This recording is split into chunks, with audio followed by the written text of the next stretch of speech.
मैं नहीं लूंगा, लेकिन ये एक वेल सेटल्ड प्रिंसिपल है। कोई सोशली एजुकेशनली बैकवर्ड है, उसका बैकवर्डनेस आप डिसाइड करिए, सर्वे करिए, उसको डाल दीजिए। लेकिन सीधा एक कम्युनिटी, रिलीजियस कम्युनिटी के बेसिस पर हम रिजर्वेशन दें, ये परमिसिबल नहीं है।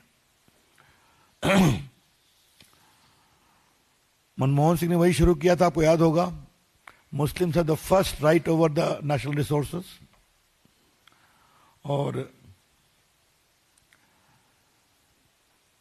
राहुल गांधी तो उनसे भी आगे कह गए कि कांग्रेस मुसलमानों की पार्टी है। अमेरिका में कहा था कि मुस्लिम लीग सेक्युलर पार्टी है। मित्रों, आज देश के सामने हम दूसरी बात कहना चाहते हैं, और बड़ी कृपा होगी अगर आप इसको अपने तरीके से बताएं और दिखाएं। इस देश में दो धाराएं हैं। एक धारा है मौलाना आजाद की, अब्दुल हमीद की, एपीजे कलाम की, उसके बाद रहीम रस खान, मलिक मोहम्मद जायसी की, अशफाकुल्ला खान की। एक धारा ये है, और दूसरी धारा तो आप जानते ही हैं, जिन्ना चले गए, जिन्ना की पॉलिटिक्स करने वालों को छोड़ गए।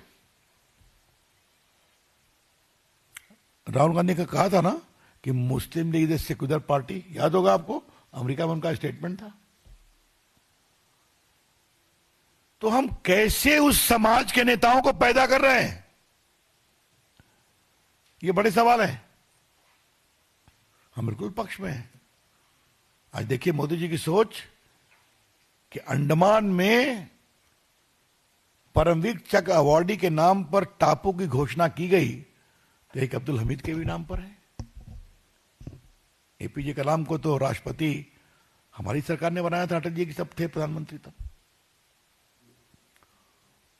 मौलाना आजाद की सोच का हम सभी सम्मान करते हैं।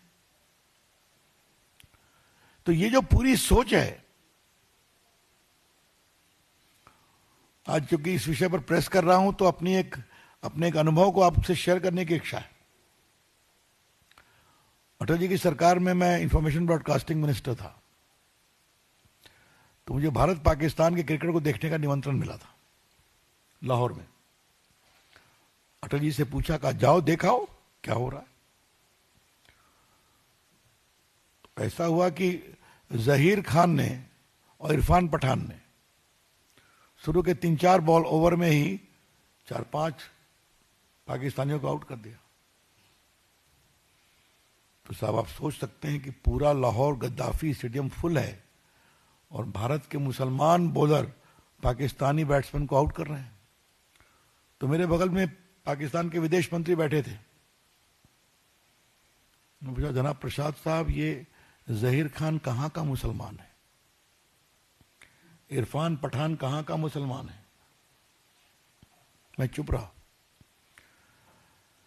फिर वो इलाहाबाद का अपना मुस्लिम प्लेयर था, नाम मैं भूल रहा हूं, मोहम्मद कैफ, वो बैटिंग में आया, उसने एक ओवर में 2 छक्के मारे, दूसरे ओवर में 2 छक्के मार दिया, 66 रन बनाया। फिर ने मुझसे पूछा, जनाब ये मोहम्मद कैफ कहां का मुसलमान है? हमने कहा, जनाब ये तीनों भारत माता के बंदे हैं और भारत को जिताने के लिए आए हुए हैं।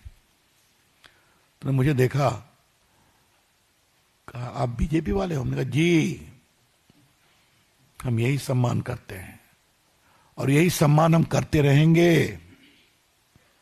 इसलिए फिर कहता हूं, इन लोग के वोट बैंक पॉलिटिक्स का जो कम्बैटिव कंपैरिजन हो रहा है, वो उन मुसलमानों को की आवाज को कमजोर करता है जिन्होंने इस देश को आगे बढ़ाने का काम किया है।